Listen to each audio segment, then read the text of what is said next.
네, 안녕하십니까.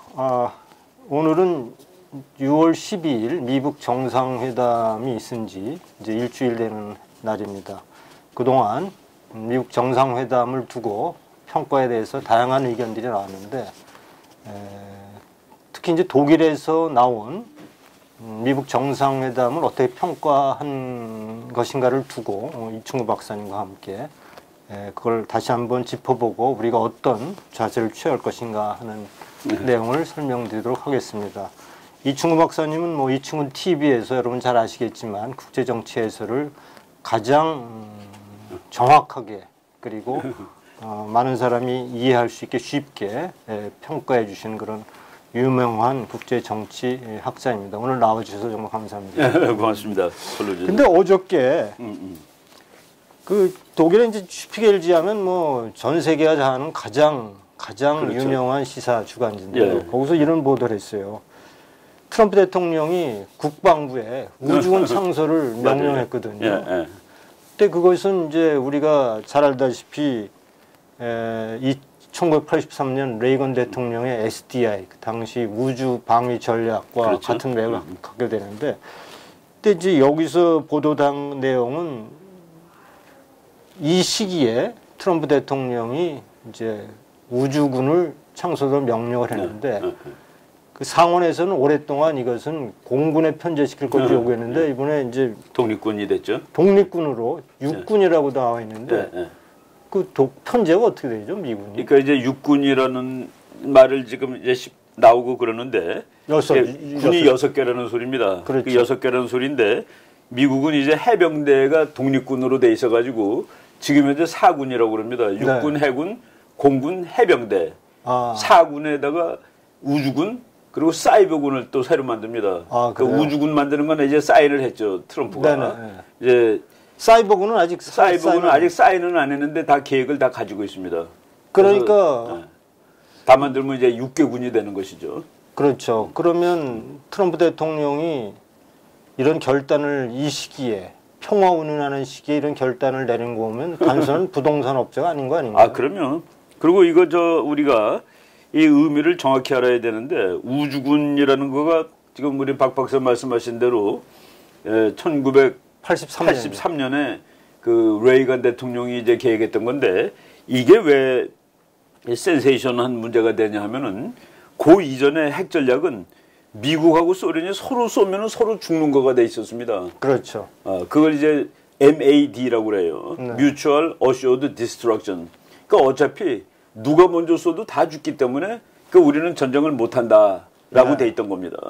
그런데 다 죽는다는 것 때문에 전쟁을 못 한다는 게 전략적으로 말이 되느냐에 대해서 의문을 제기한 사람이 이제 레이건 대통령이에요.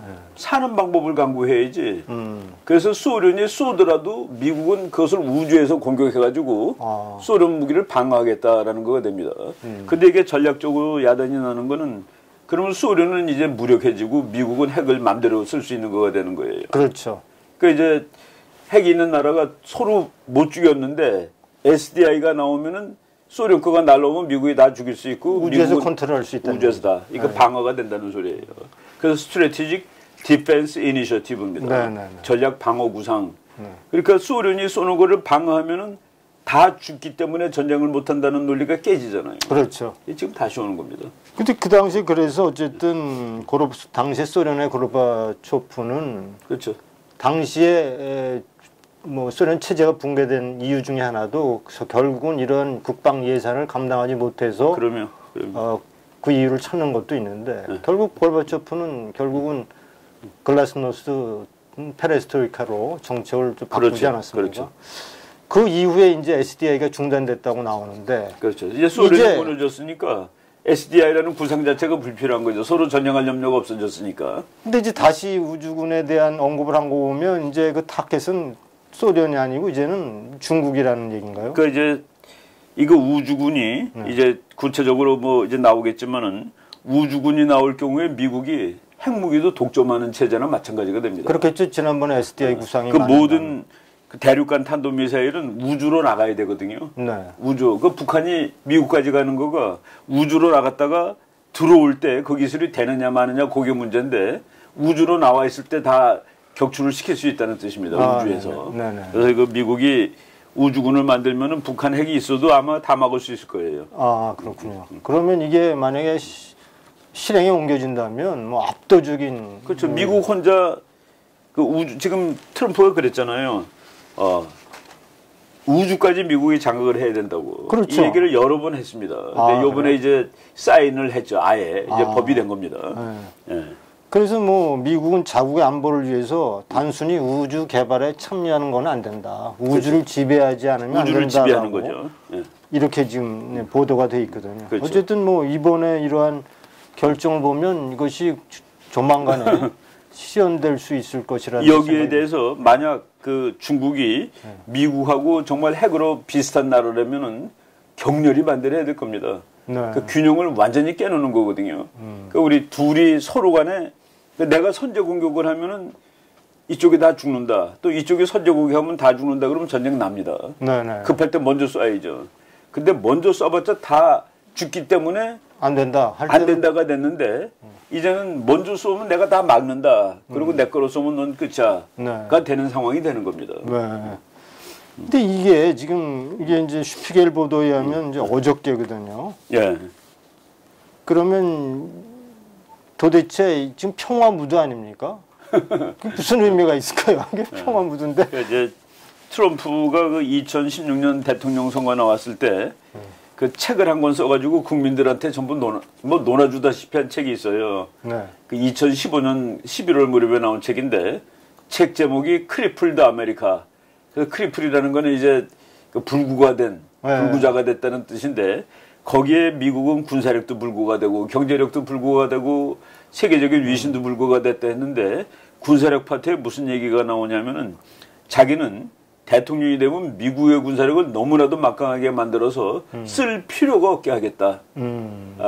그래서 그게 바로 군사력에 대한 기본 관점을 이해하는 사람이죠. 군사력은 쓰려고 만드는 게 아니라 쓸 일이 없게 하기 위해서 만드는 무기입니다. 그러니까 네네. 무기를 우리가 사오는 거는 이걸 가지고 전쟁을 하겠다가 아니라 전쟁을 막겠다라고 막겠다. 사오는 그렇죠. 거죠. 그러니까 너무나도 막강하면은 그것을 쓰지 않을 수 있다 하는 네. 그 논리를 오히려 펴는데 압도적인 우위를 그렇죠. 갖고 지금 있으면 우주군까지 만드는 거는 이거는 다른 말로 하면은 핵에 대한 완벽한 지배력을 장악하겠다라는 뜻으로 보시면 됩니다. 네. 하여간 뭐 어쨌든 행보가 우리가 생각보다 훨씬 빨리 그렇죠. 네, 트럼프의 그 군사 강국의 행보가 그러면 뭐 만만치 않습니다. 아까 말씀드린 대로 어쨌든 지금 미국 정상회담 이후에 뭐 우리나라에도 그렇고 다양한 견해들이 나오고 있는데 특히 뭐 우파들 사이에도 뭐 이것이 김정은의 일방적인 승리다 또는 아니 미국의 트럼프 대통령이 그렇게 만만하게 김정은에게 그렇게 뭐 양보하고 호술하게 대응할 리 없을 것이다 하는 그러한 얘기가 있는데 제가 그 독일에서 나온 독일의 이제 키케로라는 잡지가 있습니다. 이건 아주 고급 잡지입니다. 로마 키케로 예. 얘기하는 모양이죠. 예. 그거는 아주 식사층과 정치인들이 아주 집중적으로 보는 아주 고급 시사 월간지인데 지난번에 그 펠릭스 릴리라는 기자도 키케로라는 잡지에 글을 자주 실는데 거기에 이제 이 글이 실렸어요. 클라우스 뮬한이라고 하는 이제 정치학자인데 중국 전문가로 알려져 있습니다. 이 기사가 기사를 이제 이 키케로라는 잡지에서 달았는데요. 6월 15일 그러니까 미국 정상회담 이후에 3일 후에 실었는데 이분은 이제 인민공화국 중국이라는 책을 작년에 써서 독일에서 많은 인기를 얻은 그런 학자라고 하는데 어디 우호적인 책인가요? 중국에 대해서? 중국에 상당히 우호적인 책이죠. 근데 이분이 뭐라고 컬럼을 썼냐면 싱가포르의 진정한 승자는 누구냐 하는 제목의 기사를 썼고 그 내용은 결국은 중국이라는 얘기입니다. 승자가. 그래서 우리가 제가 8가지로 그 요약을 해왔는데 하나하나 우리 이충우 박사님과 함께 그 내용을 한번 살펴보도록 하겠습니다. 이 클라우스 뮬한 교수가 컬럼에서 얘기한 첫 번째는 트럼프가 북한의 역사상 최고의 선물을 안겼다. 한미 군사훈련을 중단하고 3만 명에 달하는 주한미군 철수 가능성까지 언급했다라고 이제 지적을 한 겁니다. 근데 이거에 대해서 우리가 짚고 넘어가야 될 게 주한미군 철수는 트럼프 대통령도 할 수 없다라는 것이 이미 지난 그 의회에 대한 그렇죠, 결정이죠. 그렇죠. 어떤 미국 내용이죠? 하원하고 미국 하원에서는 5월 하순 그리고 미국 상원에서는 그 회담 직후에 그 주한미군을 22,000명 이하로 내릴 경우에 그러니까 지금 현재 28,000 이제 28,500이라고 이제 그냥 네네. 수치상으로 나오는데 트럼프가 얘기할 때는 32,000명이라고도 얘기하고 맞아요. 그게 네. 이제 오르락내리락 합니다. 이게 상황에 따라서 또 병력이 이동을 하니까 그런데 그 어느 수준의 플렉시빌리티는 인정을 하고 그 뭐 군사 전략상으로 이제 오르락내리락 하니까 그러나 22,000명 이하로 병력을 줄일 경우에는 반드시 의회의 승인을 얻을 것, 네. 의회에 보고할 것이라는 이 법안이 통과가 됐습니다. 아, 그래요? 그러니까 트럼프가 군대를 철수시키지 못하게 돼 있습니다. 지금 현재. 그러니까 국회의 뭐- 허락을 받지 않는 한. 뭐 우리도 그렇고 중국도 그렇고 대한민국에서 아무리 트럼프조차도 대통령이지만 주한미군 철수할 때는 할 수가 그렇죠. 없다. 그렇죠. 국회 의회 그렇죠. 승인을 받아야 되는 대통령이 얘기죠. 혼자서 독단적으로 결정할 수 없게 안전장치를 만들어 놓은 것이죠. 네. 그다음 두 번째가 중국은 1950년 한국 전쟁 이래 줄곧 주한미군 철수를 발해왔다. 주한미군으로 인해서 중국 인민 해방군이 해방군? 그걸 감당하기 위해서 100만 명이 필요하대요. 100만 명이 100만 명이 주한미군 필요하대요. 그렇죠. 막기 위해서. 그렇죠. 그렇죠.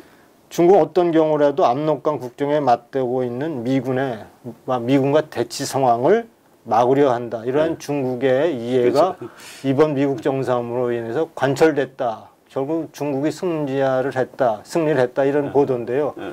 뭐 아까 얘기했다시피 주한미군은 그렇게 간단하게 철수될 문제가 아니에요. 그리고 이분이 연세가 어떻게 되시는 분이에요? 그 클라우스 뮌란이라는 교수가. 이분이 거의 뭐 한 50대 중 60 가까이 된 분 같아요. 이 두 번째 문장은 이거 틀린 문장이에요. 네. 1950년 한국전쟁 이래 줄곧 주한미군 철수를 중국이 소원해왔다. 소원해왔다. 그렇지 않습니다. 그렇지 않은 게 언제냐면은 1968년에 네. 그 닉슨 독트린이라는 게 나오는데 네. 그 닉슨 독트린이 이제 이 미군을 아시아에서 빼는 거잖아요. 그렇죠. 한국에서도 빼고 뭐 그런 거 할 때 그때 중국의 그 외무장관이라고 중국의 외교를 담당하던 사람이 주레입니다. 주레. 네. 주한미군 못 나가게 했습니다. 그 사람이.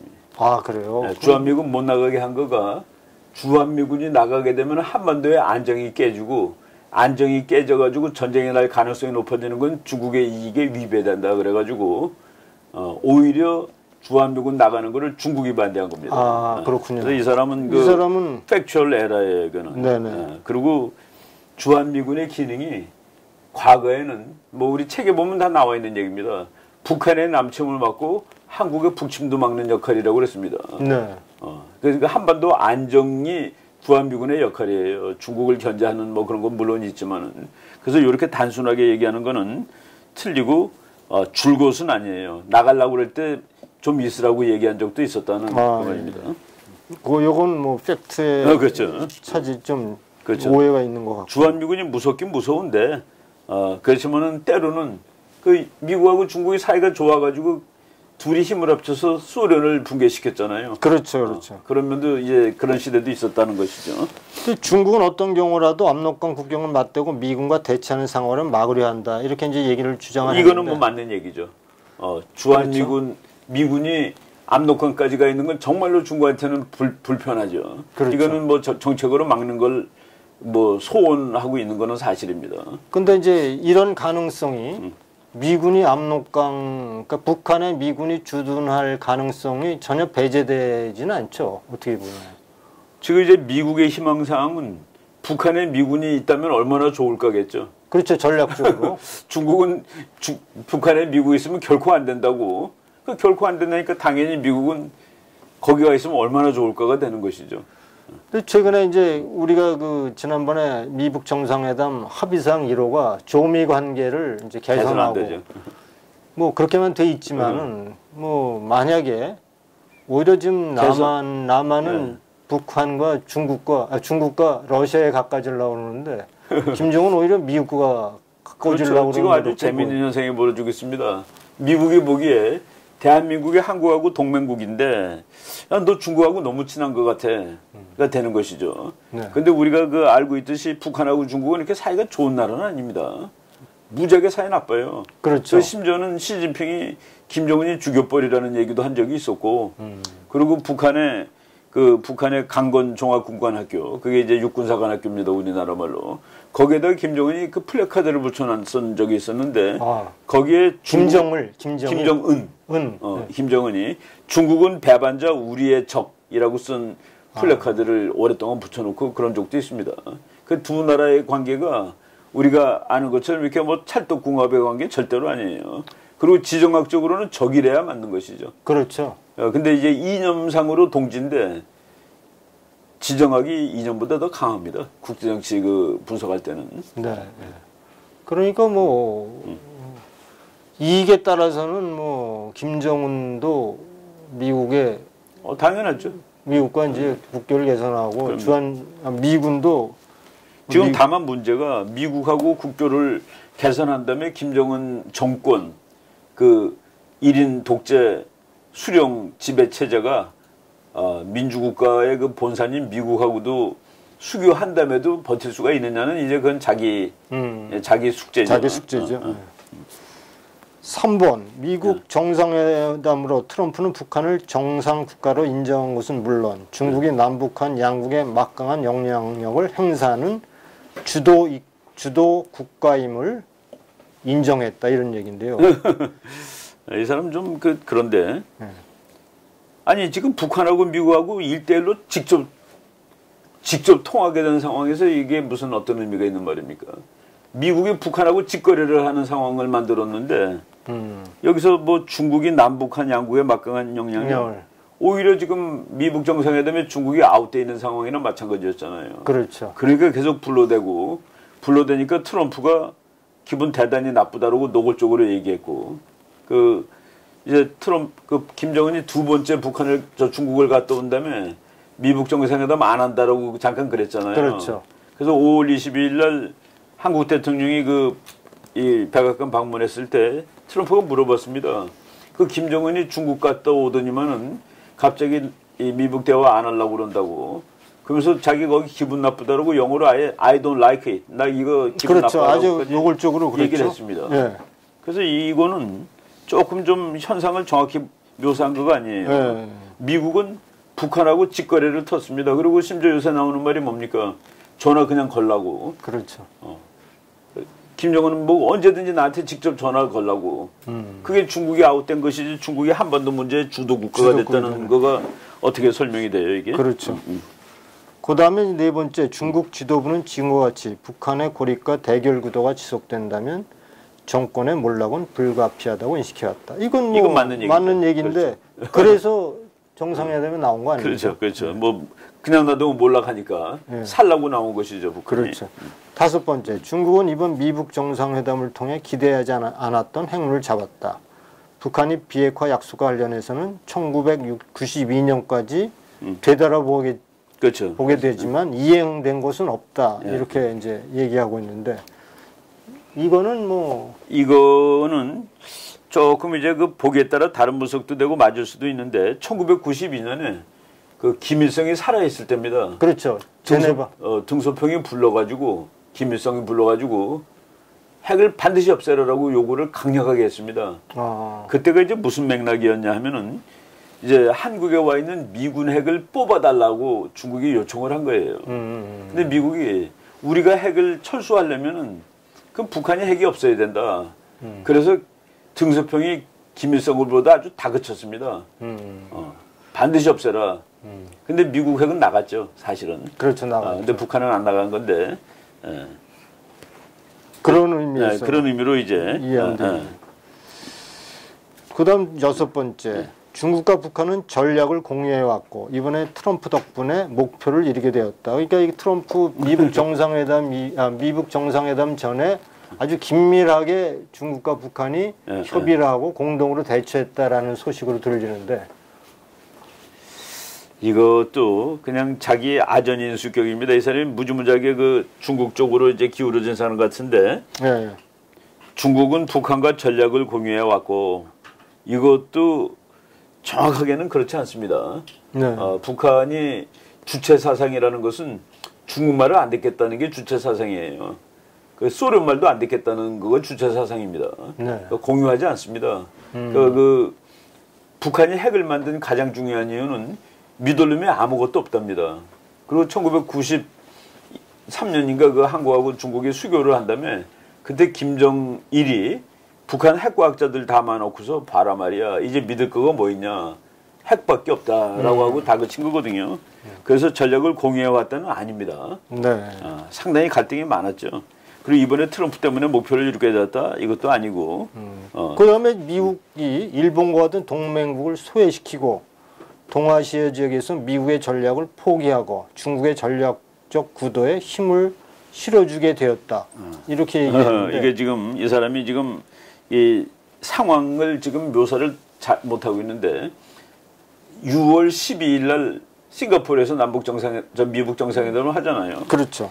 6월 6일, 7일, 8일 이때 미국 폭격기들이 막 그 대만 그 남진해를 날아다니고 난리 법석이었습니다. 아, 그래요. 그래서 저는 그 싱가포르에서 열린 미국 정상회담에서 미국이 한 그 외교 행태는 그 저 외교사에 보면은 건보트 디플로머시라는 말이 나옵니다. 그러니까 외교관이 가는데 군함이 뒤에 따라오는 거예요. 네. 그러니까 군함이 따라오면은 그 상대방은 완전히 그 뭐 좌절하는 거죠. 이쪽은 군함까지 끌고 왔으니까. 그래서 그거를 건보트 디플로머시라고 얘기를 합니다. 포함 외교라고 그러죠. 네. 외교관이 갔지만 사실은 뒤에 군함이 따라간 거. 그게 이제 전통적인 강대국 외교 방식인데 요번에 그 남진아해, 그 싱가포르가 남진아해 끝자락 아닙니까? 그렇죠. 거기에는 미국 군함이 뭐 그냥 보통 와 있는 게 아니에요. 네. 그래서 프리드리 대왕이 그렇게 얘기한 적이 있습니다. 저 외교가 군사력이 동원되지 않는 외교는 악기가 동원되지 않은 음악회다. 요번에 미국은 그 음악회 하는데 악기를 끝내주게 다 동원하고 한 겁니다. 네. 그래서 뭐 여기 뭐 동맹국을 소외시키고 아니에요. 미국의 전략을 포기하고 아닙니다. 지금 미국이 군사력을 그냥 지금 한국하고 훈련 안 한다고 하고 즉각 나온 말이 뭡니까? 일본하고 한다는 거거든요. 한국하고 하는 훈련은 우리 대한민국이 조금 불편해할까봐 중국을 잠재적으로 겨냥하는 훈련은 여기서는 전혀 안 합니다. 일본하고 미국이 하는 훈련은 잠재적이 그냥 중국입니다.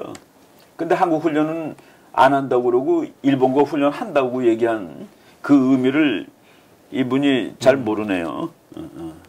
F-22가 14대나 뭐 F-22 14대가 지금 일본에 와 있거든요. 거죠. 그리고 한국은 F-35를 이제 40대 삽니다. 아, 그래요? 승인이 났어요?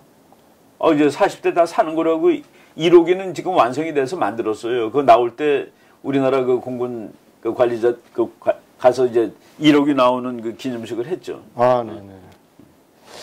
그 다음에 미국이 동맹과의 신뢰를 약화시키는 것은 시진핑이 원했던 핵심 이익인데 미국이 일조한 셈이다. 그러니까 뭐 한미일 동맹을 헌신적으로 내버렸다라는 식의 주장입니다. 만약 이게 맞다 치더라도 그러면 미국은 북한을 얻은 겁니다. 이게 맞다고 해도 이게 맞다 치더라도 미국은 북한을 잡은 거 아니에요. 어쨌든 간에. 그렇죠. 직통전할 수 있고 그리고 폼페오가 다음 주에 또 간다고 그러고 어떻게 미국 CIA 국장 맨 처음에 그다음에 지금 미국 국무장관이 북한을 뭐 2달 사이에 서너 번씩이나 가는 상황이 됩니까? 그렇죠. 그런 것도 생각을 해야죠. 과거엔 전혀 생각지 못했던 상상 못한 일이 지금 그래서 미국 사람들은 그 트럼프하고 김정은이 만난 것을 영어로 surreal 초현실주의 현실에서는 있을 수 없는 그런 말까지 했습니다. 그러게요. 정말 뭐 이건 지금 초현실주의적인 현상이 나타나는데 미국이 동맹을 신뢰를 버리고 뭐 이런 거 쓰는 거는 조금 좀 그렇죠. 그 다음에 마지막으로 중국은 경제 현대화를 추구하면서도 정치적 시스템을 유지할 수 있는 모델로 북한이 택할 수 있는 유일한 모델이다. 이제 북한은 더욱더 중국에 의존할 수밖에 없게 되었다. 이분 중국은 경제 현대화를 추구하면서도 정치적 시스템을 유지할 수 있는 모델로 요 말이 이제 2015년을 기점으로 틀리냐 맞냐의 기로에 서 있습니다. 네. 이제 보통 보면은 그 정치학 이론이 경제 발전이 어느 이상 되면은 민주화는 자동으로 온다라고 돼 있습니다. 그죠? 국민소득이 그 미국의 아주 유명한 학자가 쓴 뭐 나온 지 몇십 년 된 논문이에요. 세이모 마틴 립세트라는 교수가 쓴 논문인데 우리는 어렸을 때 그 논문 읽고 막 분노했었습니다. 뭐냐면은 민주주의는 경제 발전의 산물이다. 그래서 가난한 나라가 민주주의 하려고 애써봤자 그거는 안 된다. 그 우리 가난할 때 민주주의 하자고 막 그러면서 화가 났었지 그 논문 보고. 그 50년대에 나온 논문입니다. 그런데 이 사람이 주장한 거가 지금 돈으로 국민소득 $10,000 정도가 되면은 이게 민주화가 터지는 거예요. 경제발전 고만해도 좋으니까 민주주의 하자. 그게 우리나라의 경우는 1987년도입니다. 네. 한국은 그거를 넘었죠. 그렇죠. 근데 중국이 지금 거기에 도달해 있는 겁니다. 중국은 이제 그 시험을 넘기면 이제 지금 못 넘기고 있습니다. 그렇죠. 지금 이제 못 넘기고 있다는 기로에 건 뭐냐면은 중국이 이제 국민들이 민주화를 해달라고 여기까지 온 거예요. 이제 터지기 직전인데 그거를 터줘야지 되는데 누르고 있죠. 그거를 내리누른다는 거는 시진핑이 권력을 몇 배로 강화하는 겁니다. 시황제라는 말 나오는데 이거를 내리누르게 되면은 우리나라에도 만약 그 역사를 거꾸로 적용시켜 보면은 그때 전두환 대통령일 때 그 직접 선거로 바꿨잖아요. 그렇죠. 6.29 선언. 그렇죠. 그거 하는 대신에 그냥 계엄령을 전국으로 확대하고 더 내리누르는 그 상황을 지금 시진핑이 하고 있는 겁니다. 네. 그래서 이게 정치 핵심을 유지하는 모델이다. 오케이. 아직까지 몇십 년은 그게 모델인가 했는데 결국은 프랑스의 기소르망이라는 사람이 있습니다. 네, 네. 그 사람이 우리나라 신문에 그 인터뷰를 했는데 그 우리 기자가 세계 많은 나라 사람들이 중국을 모델로 삼고 있지 않은가 질문했더니 누구도 중국을 모델로 삼고 있지는 않다라고 대답을 했습니다. 요거는 좀 이 사람이 중국이 이제 뭐 완벽한 모델, 모든 시험을 다 이겨낸 모델로 이제 그렇게 판단하고 있는 그렇죠. 거죠. 근데 지금 시험이 아직 안 끝났습니다. 시험이 아직 안 끝났죠. 그리고 지금 위기에 봉착해 있습니다. 위기에 봉착해 있어요. 근데 만약에 이 베를린 이 미란 교수의 이러한 분석이 옳다면 사실은 대한민국으로서는 치명타죠. 그럼 뭐 중국이 주도하고 동아시아를 중국이 이끌어간다면 이게 미국의 대전략이라는 맥락을 전혀 무시하고 쓴 겁니다. 그렇죠. 우리 입장에서도 만약 이 분석이 옳다고 한다면 자유통일도 물 건너 간 거고. 그렇죠.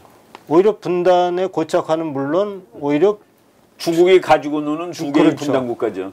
조선시대에 사대주의를 강요하는 그러한 뭐 구도가 될 가능성이 크다. 그 언론인들이 이 사람도 뭐 그냥 그 글 쓰는데 이거 이렇게 잘 써야 됩니다. 이 사람은 뭐 이렇게 큰 맥락이 아니라 거기 몇 마디를 가지고 썼는데 전체적으로 봤을 때 조금 북한은 더욱더 중국에 의존할 수밖에 없게 되었다. 이것도 그렇고 북한이 택할 수 있는 유일한 모델이 중국이 아닌 거가 그 김일성이 있을 때 김정일 있을 때 그 북한의 관리들이 중국을 갔다 와서 보고서 중국식으로 개혁 개방을 해야 됩니다라고 얘기를 했더니 김일성이가 뭐라고 대답을 했냐면 그러면 우린 다 죽어 그랬습니다. 그래서 중국은 종심이 길어. 그러니까 종심이 길다는 거는 그러니까 예를 들어서 휴전선이 있는데 서울은 40km, 평양은 200km잖아요. 그러니까 평양이 종심이 깊은 겁니다. 네. 그러니까 전쟁이 나면 평양이 더 안전한 거예요. 그러니까 서울은 너무 가까워. 근데 중국은 종심이 길고 자기네들은 종심이 너무 짧다. 즉 자본주의라는 이 체제 붕괴적 요소가 들어왔을 때 자기네는 적응 못하고 무너진다라고 얘기를 한 겁니다. 북한. 그렇죠. 김일성이가. 그래서 우리는 문 닫고 핵폭탄 만드는 수밖에 없어가 된 것이죠. 네. 중국도 지금 그 위기가 오는 데까지 몇십 년 걸렸는데 지금 오고 있잖아요. 네. 중국 유튜브도 못하는 나라가 중국입니다. 네. 어쨌든 뭐 통제를 해야만 견딜 수 있는. 그렇죠. 그러니까 이번에 이제 우리가 지난번에서 계속 나왔던 얘기가 비핵화를 할 테니까 체제 보장을 해달라는 얘기 아닙니까? 근데 체제 보장 그동안에 이제 우리가 쭉 얘기했습니다만 독일 언론에서 지적한 것이 역사의 저승사자라는 제목의 기사를 한번 실려 있어요. 그러니까 이제 북한은 핵을 갖고 있던 핵을 포기하던 죽을 수밖에 없다. 왜냐하면 핵을 갖고 있으면 미국한테 죽고 핵을 포기하면 북한 주민들에게 죽는다는 얘기거든요. 그래서 역사의 저승사자의 그 손길을 피할 수 없다라는 보도를 그 뉘앙스로 오랫동안 보도해왔어요. 그렇죠.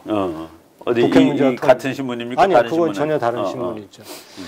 근데 그걸 보면서 그럼 체제 유지를 만약에 비핵화 대신에 미국에 요구한다면 그럼 체제 유지를 어떻게 해줄 수 있죠? 그러니까 이게 이제 그 체제 유지하고 정권 유지를 그 생각해봐야 됩니다. 지금 트럼프가 한 말은 그 북한이 미국하고 대화를 하고 그리고 핵을 다 없애면은 북한은 아주 위대한 경제 및 그렇죠. 그 파이낸스 번영의 나라가 될 것이다. 번영 금융 국가가 될 것이다. 그거 지금 트럼프 김정은이 보고 온 겁니다. 위대한 경제 및 금융 국가, Great Economic and Financial State, Financial Power라고 그랬죠. 싱가포르. 그렇죠. 근데 그럼 싱가포르처럼 북한이 싱가포르가 되면은 이 체제가 유지된 게 아닙니다. 체제가 완전히 대변혁하는데 이 대변혁한 체제에서도 김정은이 계속 권력을 유지할 수 있느냐가 지금 관건입니다. 그러니까 그 권력을 유지하려면 어떻게 되죠? 근데 역사적으로 못하죠. 그러니까 제가 이제 이 얘기를 드리는 거는 주석궁을 미군이 지켜줘야죠. 그렇죠. 미국 해병대가 지켜주면 되죠. 그럴 가능성도 국제 정치에서는 그러니까 이제 아주 정말 더 쉽게 얘기하면은 미국이 북한을 김정은 체제를 보장해 주겠다. 그거를 그 체제라는 게 그 금융국가로 바꾸는 것이 아니고 김정은이를 살려주는 거라면은 권좌에 계속 있게 하는 거라면은 미군이 들어가서 중국이 공격하면 막아주고 그렇죠. 한국이 공격해도 막아주고 북한 주민이 덤벼들면 진압해주고 그러면 체제 보장이 되는 거죠. 그렇죠. 그러면 하나의 우리가 상상해 볼 수 있는 건데 이것이 불가능한 상상은 아닐 거죠. 또. 근데 이제 거기서 김정은이가 북한 주민한테 나는 지금 북한이 핵을 없앤다고 얘기를 할 때 군 주민들을 어떻게 설득할까 제일 궁금합니다. 그러니까요. 지금 몇십 년 동안 정말 배고픔을 참고 그렇죠. 다 정당화 시켰거든요. 미국이 우리를 죽이려고 하기 때문에 이걸 만들 수밖에 없다. 그렇게 해가지고 했는데 갑자기 와서 이제 이걸 없애도 사는 방법이 생겼다라고 얘기를 하면은 북한 주민들이 그럼 왜 미리 하지 지금 와서 해가지고 우리를 다 이렇게 몇십 년 동안 굶었느냐 그럼 뭐라고 대답할게요? 그럼 뭐 이제 이게 지금 정치적으로 논리적으로 이게 참 앞뒤가 안 맞는 얘기라는 얘기입니다. 근데 이제 또 하나 우리가 또 하나의 관점은 미국 정상회담에 대해서 우리가 이렇게 많은 이제 얘기들을 하고 있는데 우리 입장에서 남한의 입장에서는 좀 한심한 것 같아요. 왜냐하면 핵이라는 것이 결국은 가장 큰 피해자가 우리인데 우리는 미국 정상회담에 대해서 논평을 하고 있지 우리가 비핵화는 우리가 요구해야 되는 거 아닌가요? 우리가 뭐 나서서 말이죠. 우리가 이제 직접 당사자인데 지금까지 행동한 걸 보면 직접 당사자가 아니라 직접 당사자가 미국인 것처럼 행동하는 그러니까 거예요. 말이죠. 그러니까 그거는 이제 좀 우리가 잘못한 부분이죠. 우리가 피해의 제일 당사자인데 우리가 오히려 미국 정상회담에서 보다 강력하게 그렇죠. 한미 동맹을 좀 내세워서 핵 비핵화를 좀 관철시키는 노력을 그렇죠. 보이고 언론이나 뭐 정부 관계자나 군사 당국자나 여기에 초점을 맞춰서 좀 얘기하고 여론도 만들어가야 되는데 우리가 그 책임 있는 당사자 행동을 했어야 된다고 봅니다. 근데 이제 두 나라의 문제라고 뭐 그런 사람들이 많이 있었어요. 미국과 북한의 문제다. 그러니까 그게 한반도의 문제거든요, 사실은. 이제 북한이 미국까지 가는 핵폭탄을 만드는 이유는 미국하고 싸우려고가 아니라 미국하고 안 싸우기 위해서입니다. 그러니까 미국 본토를 건드릴 수 있는 그 힘을 가지는 날 미국이 적극적으로 한국을 못 도와준다는 그 논리가 북한이 미국까지 가는 핵을 만드는 기본 이유거든요. 그렇죠. 그날이 되면은 미국이 한국을 마음 놓고 못 도와줍니다. 즉 북한은 미국하고 싸우지 않은 채 자기가 원하는 한반도를 만들 수 있는 거죠. 근데 우리는 그 부분을 이해를 안 하고 뭐 미국하고 북한이 싸우려고 서로 그러는 거다라고 그렇죠. 하는 결과죠. 그게 미국 정상회담과 관련돼서 뭐 좌파는 뭐 이것이 성공했고 이제 뭐 평화가 정착되고 김정은 리더십이 중요하다. 뭐 이렇게 해서 뭐 박수를 치고 있지만 근데 그것도 이제 국제 정치를 잘 이해하지 못하는 사람들이 이렇게 얘기하지. 주체 사상은 반미의 진수 아닙니까? 그렇죠. 근데 둘이 악수를 하는 거를 어떻게 보겠어요? 미국에서는 왜 깃발이 두 개 나란히냐고 분노하는 사람이 있습니다. 뭐 그 사람을 극우라고 얘기할 수 있을지 모르겠지만은 여기 극좌 중에서는 어떻게 북한이 미국하고 악수를 할 수 있느냐라는 논리도 있을 수가 있는 거예요. 아, 그렇죠. 그렇죠. 역으로. 여기 지금 맨 앞에 밀한 교수가 네. 트럼프가 북한의 역사상 최고의 선물을 안겼다. 한미 군사 훈련을 중단하고 네. 이것도 선물은 아닙니다. 한미 군사 훈련을 할 때마다 북한은 국민을 다그치는 끝내주는 핑계로 사용을 한 거예요. 그렇죠. 바란 말이야. 그 남한하고 그 미제국주의자가 우리를 침략 전쟁 연습을 하고 있는 거 아니냐. 그러면서 북한 국민을 막 다그치고 그 군기 풀린 거를 또 이제 옥매고 그런. 그래서 북한의 국가의 존립 근거는 반미주의입니다. 그 반미가 북한의 그 내셔널 에토스, 국가의 정신이에요. 근데 지금 반미를 빼면은 북한이 뭐가 남냐 하는. 정신이 바뀐 거네요. 어떻게 보면. 완전히 전혀 다른. 그러니까 북한의 반미를 빼면은 북한은 어떻게 김정은 주민을 통치할 거냐. 그렇죠. 미국이라는 거악, 그러니까 거악이죠. 그렇죠. 거악을 상정하고 그리고 거악이 이렇게 나쁘다는 것은 한미 훈련 이런 거로 이제 증명을 했는데 그리고 뭐 하는 걸 다 보여줬으니까. 네. 근데 이것을 안 할 경우에 그러면 북한은 100% 원하는 것을 얻은 거가 될까? 그렇죠. 그렇지도 않아요. 네. 하여간 그렇지만 또 우파 중에서도 지금 미국 정상회담을 보고 김정은이 승리했다. 트럼프가 패배했다. 이런 시각을 가지고 있는 또 우파들이 있는데 그거가 이제 네. 패배했다, 승리했다는 지금 얘기하면 안 돼요. 왜냐면은 이 프로세스가 지금 시작된 겁니다. 시작됐고 미국은 미국이 원하는 걸 시작했고 북한은 북한이 원하는 거를 이제 직접 조금 차원이 다르게 다시 시작한 거예요. 이제까지는 서로 안 하고 서로 죽이겠다고 막 떠들다가 이제 일단 만났거든요. 미국은 말로서 저걸 뺏어버리겠다고 그런 거고 북한은 말을 함으로써 이거를 지키겠다고 그 과정이 시작된 건데 아직 누가 승자인지는 모르죠.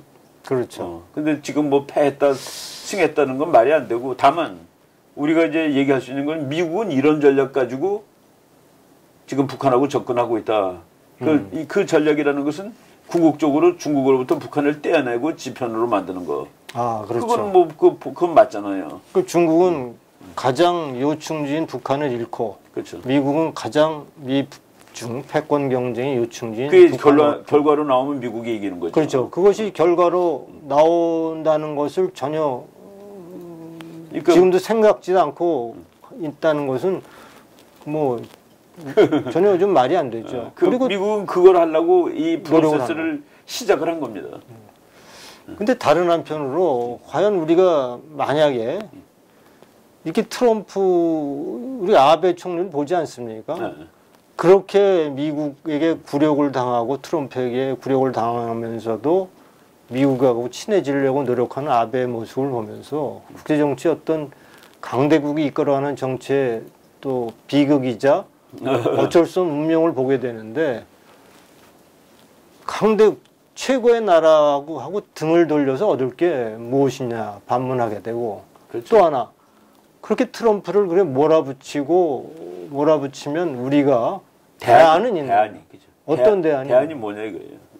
우파끼리도 단합이 안 되는데 대안이 없이 이렇게 할 경우에 오히려 그 대안도 없을 바에야 그래도 미국하게 좀 아니 그 대안이라기보다도 이거는 그 분석이라고 보여집니다. 저는 우리가 그 분석을 해갖고 정말 우리한테 불리한 상황이 되면 우리가 그 방법을 찾아야 돼요. 찾아야죠 방법. 뭐 예를 들어 우리도 핵 개발을 해야 된다라든가 한국이 홀로 남으면 핵 개발을 해야 되겠죠. 그렇죠. 뭐 그런 그 구체적인 방안을 찾아야 되는데 그냥 뭐 트럼프가 그냥 뭐 배반했다라든가 트럼프가 졌다라든가 이렇게 얘기하는 거는 그리고 강대국이 약소국하고 북한하고 미국은 강대국 대 약소국 아닙니까? 그렇죠. 둘이 대화를 해가지고 강대국이 일방적으로 지는 경우는 일단 없습니다. 네. 만약 진 것이 확실하다 그러면은 요거 바꾸는데 한두 달도 안 걸릴 겁니다. 그렇죠. 이건 내가 진 거네. 다시 해 그럴 겁니다. 다시 하고 화물연 그렇죠. 정렬은 더 도광도로 그렇죠. 하고. 그렇죠.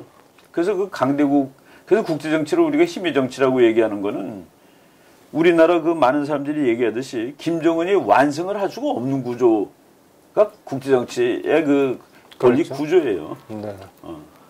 그렇게 우리가 뭐 보다 좀 냉철하게 국제 정치의 현실을 바라보고 대한민국이 어떤 선택을 해야 될 것을 결정하는 게 중요하지. 그렇죠. 지금 뭐 대안도 없으면서 트럼프에게 반기를 든다고 해서 우리가 그렇죠. 할 수 그리고 있는 것이 트럼프에 무엇인가. 반기 들고 그러는 것도 그런 거가 트럼프는 우리 대통령이 아니잖아요. 그렇죠. 그 사람은 미국을 위해서 하는 겁니다. 미국을 위해서. 그렇죠. 그러니까 우리가 그 사람이 미국을 위해서 하는 정책이 우리에게도 도움이 되는 방법이 뭔가를 찾아야 되는 것이지. 뭐 그냥 앉아서 비판만 하면 뭐. 또 하나 이제 우리 사회의 또 문제는 미국 정상회담이 어쨌든 이렇게 되면서 평화 무드가 지금 지배하고 있어요. 그렇죠. 그리고 우리 사회에서는 이제 본격적으로 남북 교류 협력이 추진되고 그것도 지금 네. 남북 교류 협력이 본격적으로 추진되는 거는 폼페오가 6월 15일 중국에 가서 한 말이 있습니다. 북한이 핵을 다 없애면 시작하는 거라고. 그때 시작하는 거다. 그것도 미국의 결정에 따라서 우리가 좌우되는 수밖에 미리가 없죠. 아닙니다. 미리가. 그리고 훈련 안 하는 것도 북한이 이 프로세스를 이제 시작을 제대로 하는 것을 보고 안 하는 것이지. 그렇죠. 그거 확인하고 안 하는 것이지. 근데 뭐 지금 뭐 중국이 벌써 뭐 제재를 풀었다, 뭐 여러 가지 보도들이 나오는데 그런데 우리가 중국은 이제 제재를 푸는 거가 지금 미국하고 중국 사이의 그 경제 전쟁이 보통이 아닙니다. 엄청난 전쟁이. 그거는 싱가포르 회담 하기 전, 뭐 벌써 뭐 하기 전부터 뭐 아주 뭐 시끄럽게 진행이 되고 있는 거예요. 그래서 그 중국하고 미국은 싱가포르 회담 관계없이 이미 경제 전쟁을 하고 있습니다. 네. 그런 의미에서 이제 뭐 북한은 중국은 화가 나니까 경제 다 풀고 뭐 그러겠죠. 결국은 거기도 이제 결과적으로 뭐 미중 간의 무역 전쟁, 경제 전쟁이 그렇죠. 뭐 어느 이상 그 심화되면 중국이 버틸 재간이 없습니다. 재간이 없죠. 그 수출 국가인데 수출을 먹고 사는 나라인데. 그래서 우리도 어떤 선택을 할 것인가 굉장히 중요한 것 같고 그런 평화 무드 속에서 사실은 우리가 최근에 예멘에서 그 난민이 제주도에 500명 이상이 들어오지 않았습니까? 그 예멘 하면 우리가 평화 통일의 대명사 아닙니까? 그렇죠. 우리나라가 지금 평화 통일을 한다고 하는데 예멘은 평화 통일한 후에 25년 동안 싸웠어요. 그렇죠. 내전 일으키고 전쟁하고 지금은 콜레라가 창궐하고 빈곤한 나라가 돼 있고 이제는 대한민국까지 난민이 밀어닥치는 그것이 평화 통일의 결과죠. 자유를 빼놓은 이제 평화 통일. 그렇죠. 우리나라가 이제 평화 통일에 매몰돼 있는 우리 사회 현상을 또 미국 정상회담과 같이 보게 되는데 자유가 빠진 평화가 의미가 있나요? 그렇죠. 자유. 그러니까 우리가 이 자유라는 거가 이게 목적이 돼야 되는 것이죠. 자유로운 삶을 살기 위해서 독재 정부하고도 싸운 것이고, 그렇죠. 자유로운 경제 생활을 하기 위해서 공산주의에 반대하는 거고. 그렇죠, 그렇죠. 다 근데 그게 빠지면은 뭐 노예 생활 뭐 이런 것도 전쟁만 안 하면 다 평화는 아닌 거죠. 자유가 있어야지 진짜 평화가 되는 거죠. 그 제가 아무리 생각해봐도 김정은과 만들어가는 평화 통일이 과연 무슨 의미가 있는가? 김정은과 평화 통일을 함께 만들어간 후에 김정은과 김정은은 대통령이 되느냐 부통령이 되느냐? 그럼 이런 체제에 통일된 한국은 축복인가 비극인가? 그렇죠. 예? 이걸 되돌아보면 우리는 자유 통일의 필요성을 절감하지 말 수밖에 없고. 독일이 통일된 이후에 사실은 예상치 못한 통일로 어려움을 많이 겪었지만 뭐 통일 28년 차 오늘의 독일을 보게 되면 정치적으로나 경제적으로 정말 강국이 되지 않았습니까? 그렇죠. 통일 과정에서 이유는 한 가지입니다. 제가 보기에. 자유와 경제적으로 시장의 가치를 지켜낸 것이 오늘의 독일을 만들었다. 그렇죠. 그런 의미에서 우리도 평화통일이란 이름하에 그냥 막연하게 김정은과 오늘날 논의되는 이러한 논의를 경계할 필요가 있다. 그런 의미에서 지난번에 우리가 이충근 TV에서 이 박사님하고 얘기한 그 자유통일 칼리지한 얘기를 했는데 자유통일 칼리지가 23일 날 이제 개교를 합니다. 이제 며칠 안 남았네요. 네네. 지금 50여 명이 신청을 했는데 당초의 목표는 60명인데 아직 네. 이틀간 추가로 신청할 기회가 있으니까 여러분 자유통일에 대해서 우리가 함께 논의하고 통일에 대비하는 그런 학습의 장, 소통의 공간을 자유통일 칼리지에서 만들고자 하니까 여러분 아직 시간이 있을 때 한 10개, 한 7, 8개 자리가 네. 아직 있는데 계속 관심 많이 보여주면 좋겠고요. 이충 박사님이 아주 또 명강의를 해주는 미중 패권 경쟁과 대한민국의 선택이라는 주제로 또 많은 준비를 해놓고 있습니다. 또 우리 말씀드릴 수 없지만 지금 탈북 외교관, 탈북 공작원 이런 사람들의 강의도 준비되어 있으니까 여러분 많이 좀 참여해 주시기 바랍니다. 오늘은 어쨌든 뭐 지금 미북 정상회담 이후에 우파조차도 생각이 다르지만 우리는 결국은 자유 대한민국, 자유 통일을 위해서 결국 우파가 서로 이해하고 이런 면에서 섣부른 주장과 섣부른 반미적 생각보다는 그래도 우리가 긍정적으로 나아갈 수 있는 그런 방안이 뭔가. 결국은 참 세계 최강의 나라. 그 박사님 또 저 생각은 미국이란 나라를 도덕적인 잣대로만 보는 것에 대해서는 어떻게 생각하세요? 미국이 무슨 가치를 잃어버렸다 뭐 이런 얘기를 하는데 네. 미국의 가치를 잃어버렸다는 거가 그 미국 기자가 트럼프한테 질문했어요. 네. 지금 당신이 북한의 김정은의 그 휴먼 라이트 레코드를 옹호해주고 있다. 아 그렇게 질문했어요? 그 디펜딩 김정은's 휴먼 라이트 레코드. 어떻게 그런 일이 가능하냐라고 질문했더니 트럼프 대답이 재밌어요. 당신과 당신의 가족이 핵폭탄에 맞아 죽지 않기 위해서 내가 그렇게 했다라고 얘기를 했습니다. 당신과 당신의 가족이 핵폭탄에 맞아 죽지 않는 것이 더 급하기 때문에 그래서 그렇게 얘기를 했는데 미국의 그 언론 같은 데서 다 그런 얘기가 다 나왔어요. 어떤 그 보수 언론인데 거기는 이렇게 나왔습니다. 아무리 이 정치적인 필요가 있다고 하더라도 그러니까 영어로 직접 읽으면은 틴폿 킬러 그러니까 하찮은 살인자에 불과한 김정은에게 그렇게 얘기했다는 건 너무 과했다라는 것만 그런 말이 있습니다. 그리고 그게 바로 사실은 안전장치예요. 트럼프는 이놈 장래가 촉망되는 청년이야 라고 한 거는 장래가 촉망된다고 생각해서가 아니라 야 너 내 말 들어 라고 하는 그런 거겠죠. 그래서 우리가 이제 그 진짜 얘기하고 그냥 입 바른 얘기는 구분을 해야 됩니다. 그렇죠. 그 이제 일단은 만나자고 그런 거가 만난 이상은 만나갖고 뭐 주먹질 하겠습니까? 근데 만나서 때리지 않았다고 화를 내면 어떡합니까? 그건 안 때리려고 만난 건데. 그렇죠. 예, 그건 좀 오히려 뭐 폭력배에게 만나서 너 폭력주의자다. 뭐 그렇죠. 칼을 갖고 있다. 뭐 이런 식으로 계속 몰아붙이기만 하면 뭐 그렇죠. 사실은 대화를 하기로 시작했으니까 더 반발하겠죠. 그래서 그 현상을 우리가 인정을 해줘야 됩니다. 트럼프가 그런 얘기 다 했어요. 자기가 그 뭐 알랑거리는 거 이런 거 그 이제 영어로 디플로매틱 플래터리라고 그럽니다. 외교적으로 아첨 떠는 거예요. 그런 얘기 다 했는데 그 자기가 그 얘기할 때 자기도 다 안다 말이지. 다 알고 근데 이제 어쩔 수 없이 그럴 때도 있는 거다라는 말도 다 했습니다. 네. 그리고 이제 지금 아까 제가 프로세스라고 그랬잖아요. 미국이 원하는 건 이쪽으로 가는 겁니다. 북한은 뭐 당연히 핵을 가지고 있는 거겠죠. 그런데 지금은 주목을 하려고 그러다가 일단 만나봤단 말이죠. 그래서 지금 그 약간 스타일을 바꾼 그 국가 간의 그 경쟁이 스타일을 바꿔서 시작된 겁니다. 그렇죠. 그래서 이 프로세스가 시작된 거예요. 그렇죠. 섣불리 결론을 내린다는 그러니까 이제 미국은 자기가 이기는 쪽으로 갈 거고 쟤는 저쪽으로 가는데 어느 순간에 결렬이 되면 그때 또 바로 직전 상황으로 오는 겁니다. 미국이 그렇죠. 폭격하겠다는 상황으로.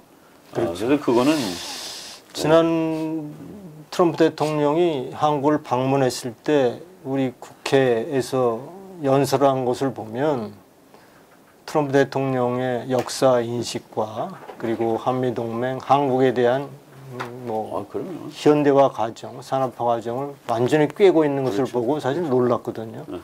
그리고 최근에 결단을 내리는 그러한 우주군 창설하고 그리고 협상의 기술 이런 데서 나타난 트럼프의 면모는 우리가 지금 미북 정상회담 결과를 두고 트럼프를 부동산 업자라는 비아냥을 얘기하는 것들은 참 너무 무모한 얘기다.